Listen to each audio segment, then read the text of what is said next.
आवाज में हालेलुया बोलेंगे, ऊंची ऊंची ऊंची आवाज में 7 बार ऊंची आवाज में hallelujah hallelujah hallelujah hallelujah hallelujah hallelujah hallelujah, ऊंची आवाज में thank you Jesus, thank you Jesus, thank you Jesus.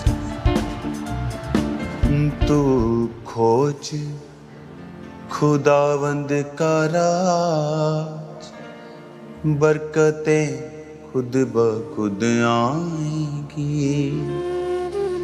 तू खोज खुदावंद का राज, बरकतें खुद ब खुद आएंगी।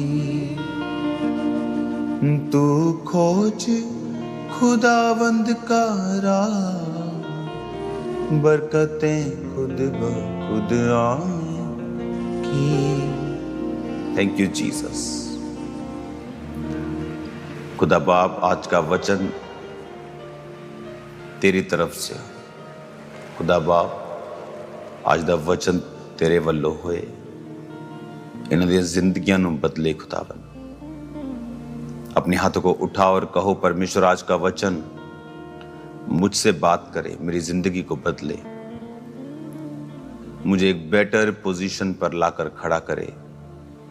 प्रभु यीशु मसीह, आप का आत्मा जहां मौजूद है वहां आजादी है।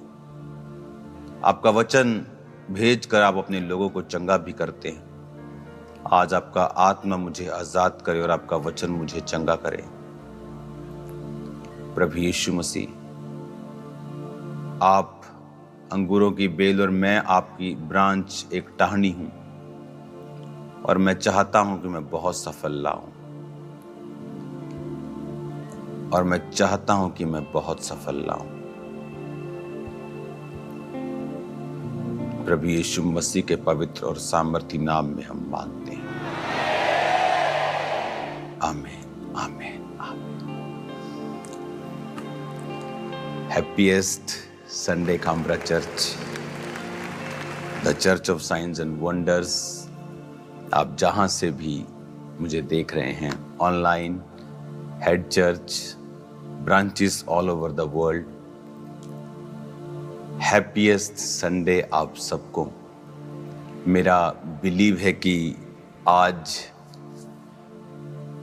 जब मैं पवित्र आत्मा की प्रेजेंस से आपसे बात कर रहा हूं और उसकी हुजूरी में बैठा हुआ मैं आपसे बात कर रहा हूं, परमेश्वर का वर्ड जो है ये आपको छुड़ाएगा और आपके विश्वास को ये सेम नहीं रहने देगा। राइट नाउ जो फुल वर्ल्ड में चल रहा है, जो पूरी दुनिया में हो रहा है, वो हम देख रहे हैं। जिस तरह से इकोनॉमिक प्रेशर को लोग झेल रहे हैं, इंडिया में आप देख रहे हैं पेट्रोल डीजल की कीमतें, वहाँ तो कुछ नहीं बढ़ी, इंडिया में तो बहुत ही कम बढ़ी हैं। अगर आप बाकी कंट्रीज़ में जा रहे हैं तो जहाँ वो $2 की 4 लीटर आता था, वो $4 का 4 लीटर है। डबल प्राइस हो चुके हैं। लोगों की जेब पर भारी बोझ है, इकोनॉमिक प्रेशर है all over the world, India में भी है किसी लेवल तक। इस सिचुएशन में आप फिर देखो, परमेश्वर के जो लोग हैं उन पर पहले ही जाहिर कर दिया गया था कि फ्यूचर में सडनली कुछ घटनाएं होंगी, करेंसीज वीक होती जाएंगी, सोना चांदी मजबूत होते जाएंगे। सब चीजें पहले से आपको बता दी गई हैं और अभी ये तो एक प्रतिबिंब, एक छोटा सा उसका एक टेस्ट है जो फ्यूचर में आने वाले समय में होने वाला है। क्योंकि फ्यूचर में मैंने आपको बताया है पहले से ही कि वो घटना जिससे पूरी दुनिया का सारा सेटिंग चेंज हो जाएगा, वो एक वॉर ही होगी, और वो वॉर बड़ी होगी और परमाणु युद्ध वाली होगी। थिंग्स चेंज हो जाएंगी, आंख झपकते ही, पलक झपकते ही सब बदल जाएगा। और मसीही लोग उस समय देखेंगे कि परमेश्वर उनके संग है। जब उस सिचुएशन में लोग पैनिक में होंगे, डिप्रेशन में चले जाएंगे, सुसाइड्स कर लेंगे, लेकिन आप देखेंगे मसीही लोग किस तरह से परमेश्वर उनके इंतज़ामों को करता है और उनके लिए किस तरह से बेहतर रास्तों को निकालता है, और यही हमारा परमेश्वर है। आमीन। ये समय यूएसए टूर और कनाडा टूर एक ब्लेस्ड टूर था, एक मार्वलस टूर था। व्हाइट हाउस के जो फेथ डिपार्टमेंट है, वहाँ ऑफिशियल डिपार्टमेंट है व्हाइट हाउस में, उनकी जो हेड हैं एक वाइट लेडी हैं, पास्टर हैं, अनॉइंटेड वुमन ऑफ गॉड हैं। जब मैं यहाँ पर यूएसए में आया तो कम से कम 20 मिनट उनसे बातचीत के दौरान बहुत सी चीज़ें, अगर आप इस प्रोग्राम को देखेंगे जो यहाँ पर हुआ था, तो मेरे को ये मौका नहीं मिला कि मैं लोगों के बीच में जा सकूं, क्योंकि लोगों की एंट्री जो थी वो अलग थी। तो जो स्पेशल गेस्ट थे उनकी एंट्री थोड़ा स्टेज के पास से थी, तो हमें सिर्फ टाइम के टाइम ही जाना था वहाँ और जस्ट अपना स्पिरिचुअल काम करके हमको वापस आना था। तो मैं फुल प्रोग्राम वहाँ नहीं था, जस्ट फ्यू मिनट्स हम वहाँ पे थे। लेकिन जितने भी मिनट हम वहाँ पे थे, हमने एक चीज़ को नोटिस किया कि लोग जैसे गलियों, चौराहों, सड़कों पे खड़े होकर 5-5 के 10-10 के ग्रुप में बैठकर वो प्रार्थना कर रहे थे। क्योंकि लोगों का एंट्री पॉइंट थोड़ा अलग था, तो हमें ये मालूम नहीं था कि कितने लोग बैठे हैं। तो हमारी एंट्री स्टेज के पास से थी, स्पेशल गेस्ट की जस्ट हमने थोड़ा देर प्रार्थना करके डिक्लेरेशन करके वापस आना था। लेकिन जितने भी रास्तों से हम गुजरे हैं, तो जहाँ वो मेन जगह जहाँ लोग बैठे थे वो दिखने में कुछ ही हज़ार लग रहे थे, लेकिन उसके आसपास के सारे जितने भी पार्क्स थे, जितने भी ग्रीनरीज थी, भरी हुई थी। चौक जिसे आप बोल देते हो, जिसे आप फुटपाथ्स बोल देते हो, लोग बैठे थे वहाँ पे। कोई मैक्सिकन था, कोई अमेरिकन था, कोई एशियन था, कोई फिलिपिनो था, कोई चाइनीज़ था, कोई इंडियन था, कोई पाकिस्तानी था, कोई बांग्लादेशी था, कोई अलग अलग तरह, कोरियन थे लोग वहाँ पे। हर आदमी वहाँ पर प्रार्थना कर रहा था। और ये बात जब व्हाइट हाउस के फेथ डिपार्टमेंट के हेड से हम कर रहे थे, तो ऐसा पहले कभी नहीं देखा गया था। अमेरिका की हिस्ट्री में ऐसा कभी नहीं हुआ कि सरकार की तरफ से एक प्रोग्राम हो और हर जाति, हर धर्म के लोगों में से जिन्होंने परमेश्वर को ग्रहण किया है, वहाँ वो आए और उन्होंने वहाँ पे प्रार्थना की और अजीब रीति के साथ वहाँ पे प्रार्थना की। सुबह जब उन नेशनल जो फेथ एडवाइजरी बोर्ड है, उनकी जब कॉफ़ी टाइम था, तो मैं वहीं पे था। तो वहाँ पर मुझे कुछ समय बिताने का मौका मिला और वहाँ पर मैंने कुछ लोगों को देखा और वहाँ भी नोटिस किया कि हर तरह के लोग एक्साइटेड थे, फेथ से भरे हुए थे। आप देखकर बड़ा हैरान होंगे अगर आप यहाँ पे होते कि हर तरह का व्यक्ति वहाँ पर एक्साइटेड था अपने फेथ को लेके। अपने फेथ को लेके नहीं तो लोग सेकंड पोजीशन पे होते हैं। दे टॉक अबाउट ह्यूमैनिटी, सब चीज़ों के बारे में बात करते हैं, साइंस के बारे में, एटमॉस्फेयर के बारे में, क्लाइमेट के बारे में। लेकिन ये प्रोग्राम था जहाँ लोग जीसस के बारे में बात कर रहे थे, प्रार्थना कर रहे थे। कोई किसी को जानता नहीं था, कोई उधर खड़ा होकर प्रार्थना कर रहा है, कोई उधर खड़ा होकर प्रार्थना कर रहे हैं। कैथलिक्स थे, पेंटिकोस्टल्स थे, सब तरह के लोग थे, सब तरह के गेस्ट थे, सब तरह के लोग थे। इतना मार्वलस वो प्रोग्राम था। और मैंने नोटिस किया कि खुदा ने बहुत बड़े बड़े कामों को वहाँ पे किया और ये अपने आप का अपने तरह का एक स्पेशल प्रोग्राम था जो पहले कभी ऐसा नहीं देखा गया। एक ग्रेट टाइम था वहाँ पे, एक मार्वलस टाइम था वहाँ पे। तो वहाँ पे कुछ मिनट्स हमने बिताए, उसके बाद हम वहाँ से वापस आए। उसके बाद क्योंकि कनाडा में मेरा क्रूसेड था और कनाडा क्रूसेड्स पे जब मैं रास्ते में आ रहा था, मुझे मालूम नहीं था क्योंकि शेड्यूल काफ़ी टाइट था। प्रोग्राम्स अटेंड करने थे, कुछ लोगों से बात करनी थी, कुछ ऑफिशियल लोगों से बात करनी थी, उनके सरकारी लोगों से बात करनी थी।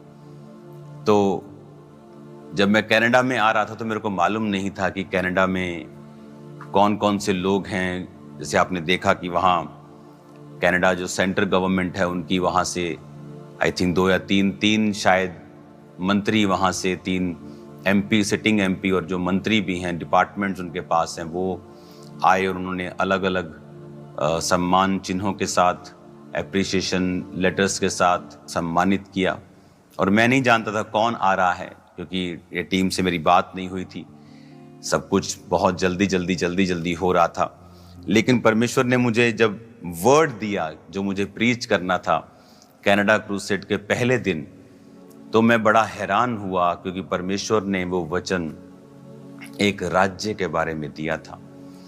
मैं आपको ये इसलिए बता रहा हूँ कि जैसे हम अपने घर में आके बात करते हैं, सारा दिन क्या हुआ, डैडी बात करता है, मम्मी बात करती है, भाई बात करते हैं, रात को डाइनिंग टेबल पर बैठकर, उसी तरह मैं आपसे आपका अगुआ होने के नाते बात कर रहा हूँ कि यहाँ पर क्या हुआ। तो मुझे नहीं मालूम था कि सेंटर से मिनिस्टर आ रहे हैं, और जो लोकल गवर्नमेंट होती है प्रोविंस की, जैसे पंजाब गवर्नमेंट है, ऐसे लोकल जो स्टेट गवर्नमेंट जिसको हम बोलते हैं कनाडा में प्रोविंस बोलते हैं, उस गवर्नमेंट के लोग थे, वहाँ के मिनिस्टर थे, वो भी आए और उन्होंने, वो अलग पार्टी के हैं, सेंटर में अलग सरकार है, तो उन्होंने सम्मानित किया। वो पहले भी मुझे सम्मानित कर चुके थे, तो लेकिन मुझे मालूम नहीं था कि वो लोग आ रहे हैं। लेकिन जब परमेश्वर का आत्मा 1-2 दिन पहले जब मैं अपनी पर्सनल बाइबल स्टडी में था, तो मुझे वर्ड दे रहा था राज्य के बारे में, कि जो राज्य परमेश्वर के वचनों के मुताबिक चलता है वो राज्य अलग होता है, उस राज्य पे परमेश्वर का फेवर होता है, वो राज्य संघर्ष नहीं करता। लेकिन मुझे नहीं मालूम था कि वो लोग आ रहे हैं।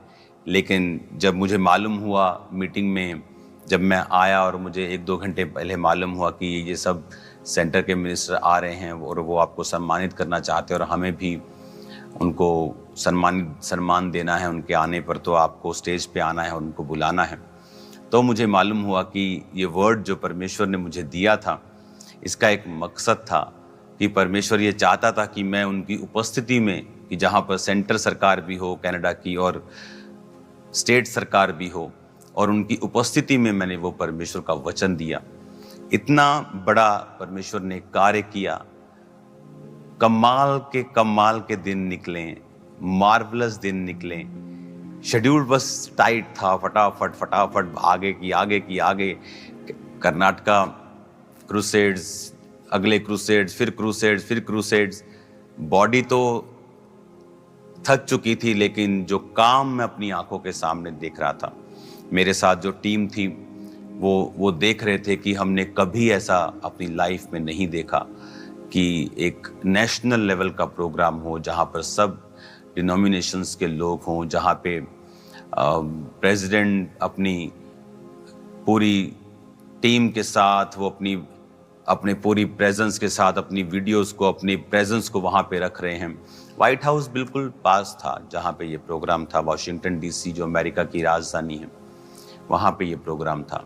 जो क्रिश्चियन व्यक्ति हैं, उन्हें, लोगों को लगता है कि ये इस पार्टी की सपोर्ट करते हैं, ये वाली पार्टी को सपोर्ट करते हैं। क्रिश्चियन व्यक्ति ऐसे नहीं हैं।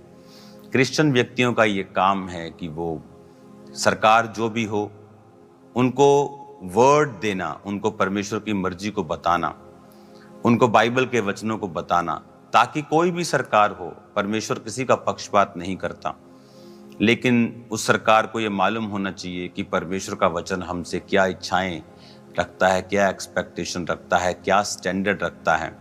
तो वो सरकार भी आशीषित रहती है, उस देश में भी परमेश्वर आशीष को देता है और उस देश के नाम को परमेश्वर बड़ा करता है और उसके संग होता है। क्रिश्चियन व्यक्ति का मकसद यही होता है। उसका मकसद किसी पार्टी को सपोर्ट करना या इस तरह से देखना, वो मकसद बहुत छोटा है। बड़ा मकसद है कि जो भी व्यक्ति उस कुर्सी पे हो, चाहे वो प्रधानमंत्री की कुर्सी पे हो, चाहे वो प्रेसिडेंट की कुर्सी पे हो, चाहे वो मुख्यमंत्री की कुर्सी पे हो, उन्हें परमेश्वर का वर्ड देना और उनके लिए प्रार्थना करनी। और उस काम को परमेश्वर ने यहाँ पर अच्छी तरह से किया। उस प्रोग्राम को अच्छी तरह से परमेश्वर ने निभाया, सब बढ़िया हुआ। और जो मेरे साथ हम जब जा रहे थे वहाँ पे और फिर वहाँ से प्रोग्राम करके हम वापस आए, तो फिर लंच टाइम हम अपने रूम में थे और वीडियोस सारी चल रही थी, तो ऐसा लग रहा था कि ये एक ड्रीम है एक नेशन के लिए, एक देश के लिए, कि जहाँ पर सरकार खुद उस प्रोग्राम को कर रही है। सब प्रीचर्स को सिर्फ 2-2 मिनट का ही, 3-3 मिनट का ही समय था, क्योंकि हर डिनोमिनेशन के वहाँ पे पास्टर्स थे, पेंटिकॉस्टल्स थे, कैथोलिक्स थे, सब तरह के पास्टर्स थे। तो वो 2-2, 3-3 मिनट अपने देश के लिए प्रार्थना करके एक छोटा सा जस्ट 30 सेकंड का मैसेज दे के 1-1, 2-2 मिनट बोल के बस वो जाते जा रहे थे। लेकिन बात ये थी कि लोगों की जो स्पिरिट को मैंने देखा वहाँ पे, आम लोगों की स्पिरिट को, वो बहुत ही मार्वलस थी, कमाल थी। हालेलुया। आज उसी वर्ड को मैं कंटिन्यू करूँगा आपके साथ, और आपको मालूम होगा कि परमेश्वर किस तरह से कार्य कर रहे हैं, किस तरह से वो सोचते हैं। जब हम यशाया की पुस्तक 32 उसकी 1 आयत को पढ़ते हैं तो उसमें लिखा है, देखो एक राजा धर्म से राज्य करेगा और राजकुमार न्याय से हुकूमत करेंगे, और हर एक मानो आंधी से छिपने का स्थान और बौछार से आड़ होगा, या निर्जल देश में जल के झरने व तृप्त भूमि में बड़ी चट्टान की छाया। उस समय देखने वालों की आंखें धुंधली ना होंगी और सुनने वालों के कान लगे रहेंगे। उतावलों के मन ज्ञान की बातें समझेंगे और तुतलाने वालों की जीभ फुर्ती से साफ साफ बोलेगी। मूड फिर उदार न कहलाएगा और न कंजूसी दानी कहा जाएगा। हालेलुया। आज इस वर्ड को जब हम पढ़ रहे हैं, उसमें लिखा कि जब एक राजा धर्म से राज्य करेगा और राजकुमार न्याय से हुकूमत करेंगे, तो कहता तब देखने वालों की आंखें धुंधली नहीं होंगी, सुनने वालों के कान लगे रहेंगे, उतावले के मन ज्ञान की बातें समझेंगे। यानी सब कुछ क्लियर होगा, सब कुछ क्लैरिटी में होगा, कुछ भी कंफ्यूजन्स नहीं होगी। आज जब आप लाइफ में लोगों की जिंदगियों में देखते हैं, सब तरफ कंफ्यूजन्स हैं। उनको मालूम नहीं उनकी लाइफ में उनको क्या करना है, कैसे करना है। वो फाइनेंशियल लाइफ में, मैरिड लाइफ में, फैमिली लाइफ में, सेहत में, अपनी हर तरह की जिंदगी में वो कंफ्यूज हैं। लेकिन लिखा जब एक राजा धर्म से राज्य करेगा और राजकुमार न्याय से हुकूमत करेंगे। अभी राज्य क्राइस्ट का है, और जब हम परमेश्वर के राज्य के नीचे आते हैं तो लिखा कोई भी कंफ्यूजन नहीं होगी। मूड उदार नहीं कहलाएगा, ना कंजूस दानी कहलाएगा। अगर आप देखें इंटरनेट के ऊपर आज जो बुरे लोग हैं, जो अपने आप को, जो रॉन्ग लोग हैं, जो बोलने में गलत हैं, जो लोग साफ बोलते हैं कि वो मॉरली फेल हो चुके हैं, लेकिन फिर भी लोग उनको फॉलो करते हैं इंटरनेट के ऊपर, क्योंकि उनको वो अपने आइडल लगने लगे हैं। क्यों? क्योंकि लोग नहीं जानते कि एक्चुअल में कौन हमारा हीरो है। जैसे कोविड से पहले सबको बैटमैन, स्पाइडरमैन हीरो लगते थे, सुपरमैन, लेकिन कोविड के बाद दुनिया की आंखें खुली हैं। वो इल्यूजन में जो जी रहे थे, उनको समझ आया कि परमेश्वर के अलावा और कोई हीरो नहीं है।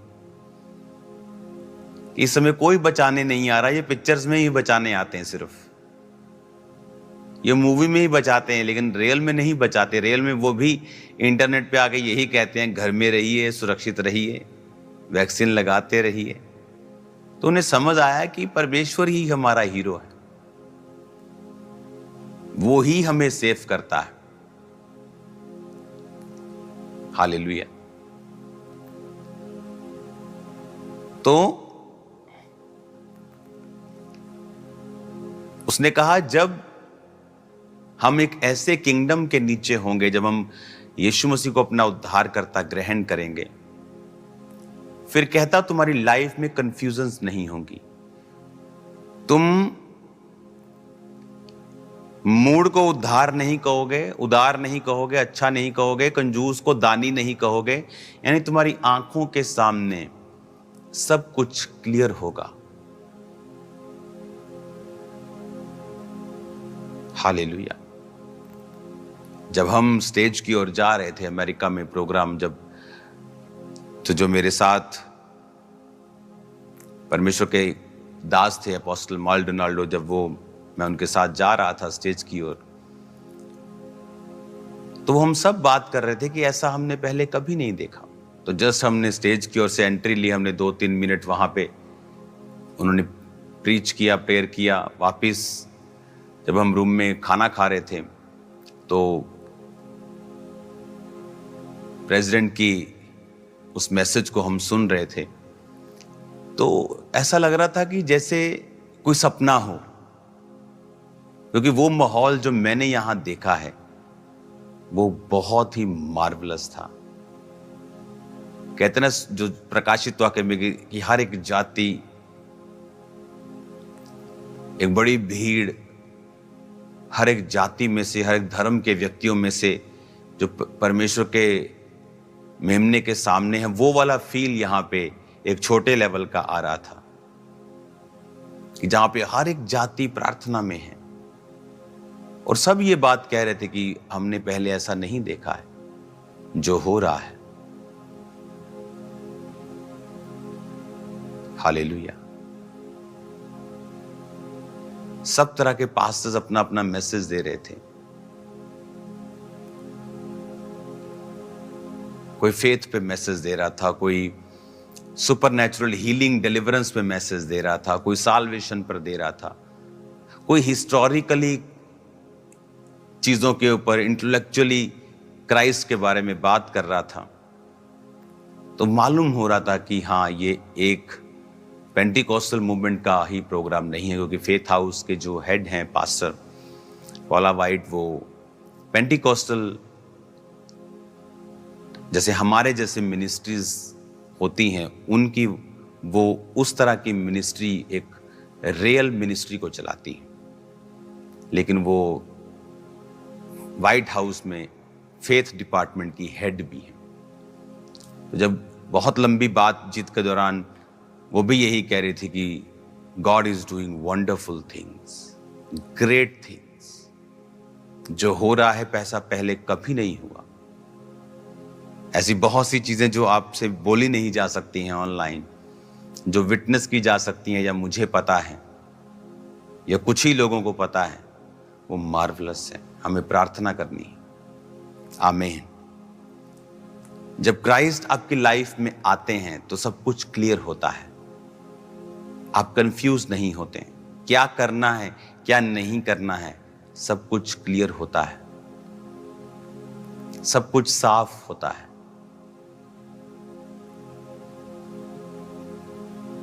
क्या हमें करना है और क्या नहीं करना है, सब कुछ क्लियर होता है। जो परमेश्वर का आत्मा वचन में कह रहा है कि एक राजा धर्म से राज्य करेगा और राजकुमार न्याय से हुकूमत करेंगे, और हर एक आंधी से छिपने का स्थान बौछार से आड़ होगा। निर्जल देश में जल के झरने और तृप्त भूमि में बड़ी चट्टान की छाया। उस समय देखने वालों की आंखें धुंधली ना होंगी। हालेलुया। कि हर एक बौछार से आड़ होगा। जैसे बारिश पड़ती है तो पेड़ के नीचे लोग खड़े हो जाते हैं। उसने कहा तुम एक पेड़ की तरह होगे कि जब लोगों की लाइफ में मुसीबत आएगी वो तुम्हें कॉल करेंगे कि ये आदमी चर्च जाता है, ये आदमी खामरा चर्च जाता है, इसको मैं फ़ोन करता हूँ, ये बता रहा था मुझे कि मैं ठीक हो सकता हूँ, या वहाँ पे लोग ठीक होते हैं, या वहाँ पे परमेश्वर चमत्कार करता है, वहाँ पे परमेश्वर दुखों को धो देता है, आज़ाद कर देता है। आप मेरी बात समझ रहे कि नहीं? ये ताकत है जब आप धार्मिकता में जीवन जीते हैं, जब आप राइचियस लाइफ जीते हैं। आपके आसपास परमेश्वर एक ऑरा क्रिएट कर देते हैं, आपके आसपास एक एक ग्लोरी क्रिएट कर देते हैं जब आप धार्मिकता में जीवन को जीते हैं, और वो आपकी आईज को ओपन करके रखती हैं। आप कंफ्यूजन में जीवन नहीं जीते, क्योंकि परमेश्वर आपके सामने सब कुछ साफ साफ दिखाता है और आपकी बुद्धि बढ़ जाती है। अगर आप इतिहास की पुस्तक पढ़ें और वहां पर राजाओं को पढ़ें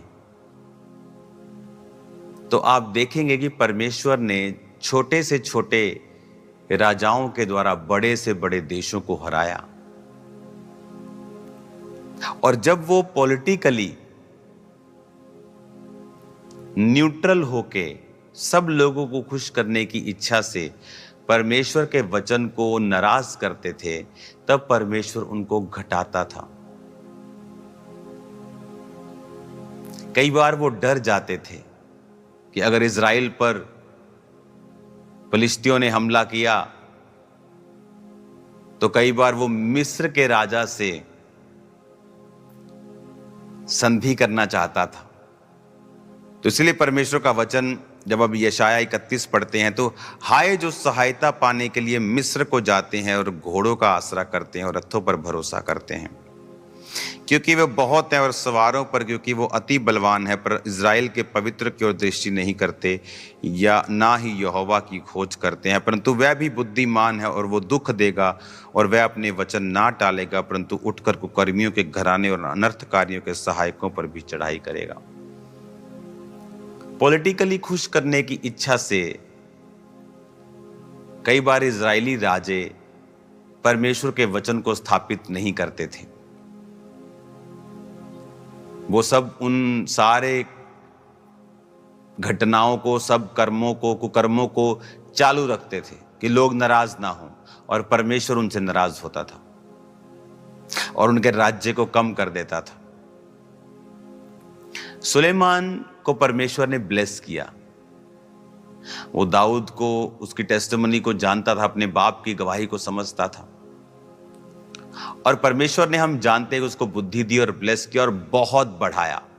उसने सुदृढ़ किए, दृढ़ किए राज्यों को, गढ़ों को बना दिया। लेकिन अपने अंत के समय में सुलेमान पाप में गिरा, क्योंकि उसकी बहुत सी पत्नियां थी और उन पत्नियों ने उसको यहोवा के अलावा दूसरों की पूजा करने के लिए भी भरमाया। और उसने जब ऐसा किया तो परमेश्वर ने कहा, अब जो मैंने वचन तेरे बाप दाऊद को कहा था कि मैं तेरे घराने, तेरे वंश पर हमेशा इस गद्दी को, तेरे वंश को दूंगा, अब मैं उस वचन को पूरा नहीं करूंगा, पर कंप्लीटली मैं उससे छीनूंगा नहीं। पर क्या हुआ उसके बाद, जब सुलेमान के बाद सुलेमान का बेटा जब गद्दी पे बैठा और लोग उसके पास आके कहने लगे कि अब तेरे पिता ने जो बोझ हम पे डाला था उसे थोड़ा हल्का कर, तो जो उसके पिता के, सुलेमान के जो मंत्री थे, उसको सलाह देने वाले लोग थे, उन्होंने कहा उस राजा को कि आप इनसे अच्छी तरह से बात कीजिए, तभी आपके अधीन रहेंगे। लेकिन जब उसने उनको 3 दिन के बाद बुलाया कि आप दोबारा आओ मेरे पास, मैं आपको बताऊंगा मुझे क्या करना है, लेकिन उसने जो सब सलाह मानी तो उनकी मानी जो उसके अपने संगी साथी थे, जवान लोग थे, और उसने कहा कि मेरी छिंगुलियां पिता से भी मोटी हैं, यानी मैं जितना बोझ मेरे पिता ने डाला था उससे ज्यादा डालूंगा। अगर वो कोड़ों से ताड़ ना देता तो मैं बिच्छुओं से दूंगा। तो इस वजह से इज़राइल का घराना जो था वो सुलेमान के घराने से टूटकर अलग हो गया, और सुलेमान का घराना सिर्फ यहूदा के ऊपर राज्य करने लगा। यानी अगर 12 गोत्र हैं तो समझ लीजिए आपकी 80-90% लोग चले गए और 10% से लोग रह गए वहां पे, जिन पर वो राज्य करने लगा। उसके राज्य को परमेश्वर ने कम कर दिया। रीजन, परमेश्वर ने कहा तू धार्मिकता के द्वारा राज्य करेगा, धार्मिकता के द्वारा ही तू स्थिर रहेगा। और कोई इतनी बड़ी बात नहीं थी लेकिन जब आप परमेश्वर से वफादार नहीं होते हैं, स्मॉल इंसिडेंट आपकी लाइफ को कम कर देते हैं। कुछ छोटी घटनाएं ही, स्मॉल इंसिडेंट, बड़े नहीं, लेकिन वो ऑल डिजाइंड होते हैं खुदा के द्वारा। आप उसके आगे अगर पढ़ेंगे, आप दूसरा इतिहास की पुस्तक पढ़िए, उसके 9 बाब से सारी पुस्तक सारी पढ़िए, आपको इन राजाओं के बारे में जिक्र आपको मिलेगा कि जब जब ये राजा लोगों को खुश करने के चक्कर से परमेश्वर के वचन को अपने राज्य में स्थापित नहीं करते थे, परमेश्वर नाराज होता था। और परमेश्वर यह चाहता था कि हर वक्त वो परमेश्वर के ऊपर भरोसा रखें। जब राजा यहोशापात के ऊपर चढ़ाई हुई तो उसने लिखा, उपवास का प्रचार करवाया। ये प्रचार नहीं किया कि सबके पास जिनके पास तलवारें हैं उन्हें ले आओ, कहता उपवास करो, यहोवा को ढूंढो। जब वो लड़ने के लिए जा रहे थे तो लड़ाई की टीम के आगे वर्शिप टीम थी जो वर्शिप कर रही थी, है कि नहीं? मूर्खता ही लोगों के हिसाब से। लेकिन जब वो वर्शिप करते करते जा रहे थे तो परमेश्वर ने एनिमी के अंदर एक दूसरे के प्रति नफरत पैदा कर दी। वो आपस में एक दूसरे को मार के लड़ने लगे और एक दूसरे को मार दिया, आपस में मर गए वो।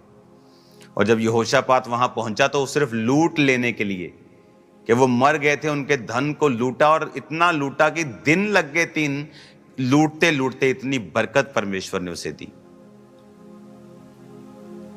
क्योंकि वो आत्मिक रीति के संग चला। और जब ये राजा मुसीबत में होते थे और परमेश्वर पे ध्यान हटाकर मिस्र के राजा को बोलता कि आ हमारी सहायता कर, तो तब भी परमेश्वर नाराज होता था। पूरी बाइबल में आप पढ़ेंगे कि हमें हमारा भरोसा परमेश्वर के ऊपर होना चाहिए।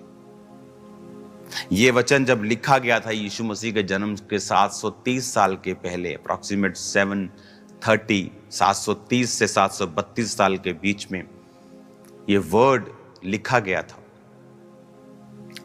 तब यशायाह को कैसे मालूम था कि यीशु मसीह आएंगे, कि राजा धर्म से राज्य करेगा और राजकुमार न्याय से हुकूमत करेंगे। हमारे बारे में लिखा है, राजकुमार आप और मैं हैं, राजा हमारा परमेश्वर है।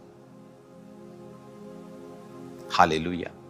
आज जब हम धार्मिकता में जीते हैं, बाइबल कहती जब इजरायली राजा धार्मिकता में जीते थे तो उनके प्रति आसपास के लोगों के मन में परमेश्वर उनके प्रति डर को बिठा के रखता था।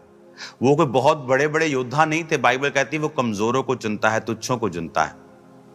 लेकिन सब लोगों के दिलों में डर होता था, और जब वो डर खत्म हो जाता था, क्योंकि ये इजरायली लोग परमेश्वर को पॉलिटिकली साउंड रहने की वजह से, पॉलिटिकली करेक्ट होने की वजह से प्रभु को खुश नहीं कर पाते थे, तो वो लोग इन पर चढ़ाई करके इन पर कब्जा करते थे।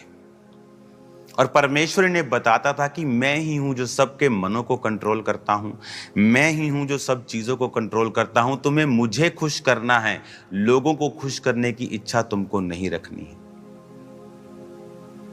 हालेलुया। आज आपको ये बातें समझनी है कि परमेश्वर किस तरह से कार्य करता है। वो चाहता है कि हम धार्मिकता में जीवन बिताएं, और फिर वो एक एटमॉस्फेयर क्रिएट करता है आपके घरों में, आपके फाइनेंशियल लाइफ में,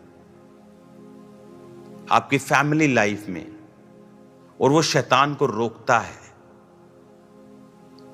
वो नुकसान करने वालों के दिलों में बैठ जाता है और वो आपका नुकसान नहीं कर पाते हैं। और जब हम इन राजाओं की और इतिहास की पुस्तकों को पुराने नियम में पढ़ते हैं, हमें क्लियरली समझ आता है कि एवरीथिंग, सब कुछ खुदा के बारे में है, सब कुछ खुदा के साथ जुड़ा हुआ है। एवरीथिंग, सब कुछ। और हमें परमेश्वर के साथ वफादार रहना है, फेथफुल रहना है। और जब हम परमेश्वर के साथ फेथफुल हैं, लाइफ की कंफ्यूजन्स क्लियर हो जाएंगी, रास्ता साफ हो जाएगा, आप आगे बढ़ पाएंगे, सब कुछ साफ होगा, कंजूसदानी नहीं कहलाएगा, मूड उदार नहीं कहलाएगा, आपको सब पता होगा। आज बहुत से इंटरनेट पे आपको पुराने लोग जो मर गए हैं, और वो लोग, बहुत से लोगों के आपको बेकार से बातें मिलती हैं, वो बेकार की बातें करते हैं और लोगों को वो बातें बड़ी रोशनी की लगती हैं, क्योंकि वो अंधेरे में हैं। वो मूड को उदार कहेंगे, मूड के लिए वाह वाह वाह करेंगे, क्या प्रवचन दिया जी, क्या प्रवचन दिया जी, कि व्यभिचार करो, क्यों रोकते हो मनों को। लोग बोलेंगे वाह वाह क्या बात है जी, क्या वचन दिया जी। आपको मिल जाएंगे इंटरनेट पर। वो लोग अंधेरे में, इसलिए मूड को उदार कहते हैं। लेकिन कंजूस दानी नहीं कहलाएगा, लेकिन आपको पता होगा ये सब बेकार है। बाइबल जो कहती है पवित्र बंधु की तरफ बुलाने वाला पवित्र है, आपको मालूम होगा। इसलिए जब आप धार्मिकता में जीवन जिएंगे और परमेश्वर में जीवन जिएंगे, आपके आसपास के वातावरण को भी परमेश्वर कंट्रोल में रखता है, वो सिस्टम को कंट्रोल में रखता है, वो चीजों को कंट्रोल में रखता है, लोगों के मनों को कंट्रोल में रखता है, फाइनेंस को कंट्रोल में रखता है। आने वाले दिनों में कौन बचेगा? जो परमेश्वर में होगा वही बचेगा। हालेलुया। इस वचन को जो मैंने आपको बताया है, इसे फॉलो करते हुए धार्मिकता में जीवन जिए, मसीह में जीवन जिए, समाज को खुश करने की इच्छा से, रिश्तेदारों की खुश करने की इच्छा से, लोगों को खुश करने की इच्छा से परमेश्वर को नाराज ना करें। आज कोई व्यक्ति आपसे कहता है नहीं नहीं तुम मुझसे शादी कर, मैं तेरे को चर्च जाने से नहीं रोकूंगा। बोलते हैं हाँ हाँ हाँ, उसने कहा है कि वो नहीं रोकेगा, वो क्रिश्चियन नहीं, लेकिन मेरे को नहीं रोकेगा। तुम एक आदमी की बात पे यकीन कर रहे हो। श्रापित है जो मनुष्य पे भरोसा रखे। कल वही आदमी मुकर जाएगा और तुम बोले तुमने कहा था, लेकिन अब तुम जाने नहीं दे रहे हो। अब तुम वो मैरिज को खत्म नहीं कर सकते हो, क्योंकि एक बार मैरिज होगी तो डाइवोर्स से परमेश्वर नफरत करता है। लेकिन वो फाइट तुमने खुद ही मोल ली है, वो तुमने खुद ही मोल ली है। हालेलुया। जब आप मैरिजेस करते हैं, मेक श्योर सब चीजें क्रिश्चियन रीति के साथ आप करें। वही तो टाइम है ये बताने का कि हम अलग हैं।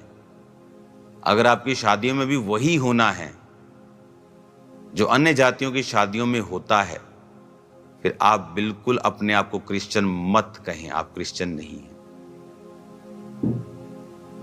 एक व्यक्ति जब घरों में शादी होती है, पब्लिक उसमें इन्वॉल्व होती है, रिश्तेदार इन्वॉल्व होते हैं, वो एक ऑल्टर की तरह है, एक पुलपिट की तरह है, जहां आप अनाउंस करते हैं कि कौन है आपका अगुआ, आपका परमेश्वर।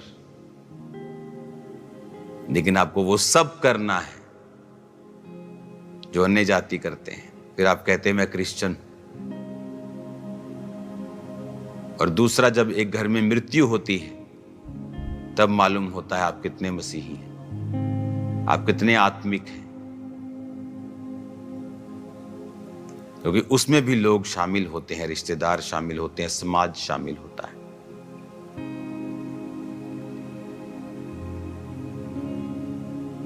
अगर आप उस समय स्टैंड नहीं ले सकते हैं, देन आप कुछ भी कर लें, आप फेल हो चुके हैं उस चीज में।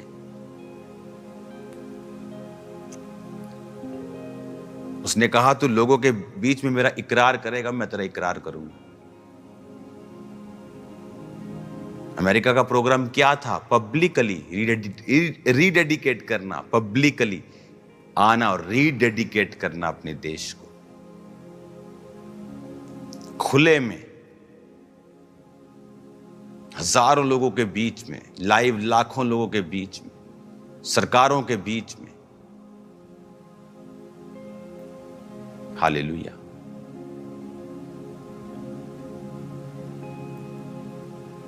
आज ये मैसेज मेरा बिलीव है आप लोग समझेंगे।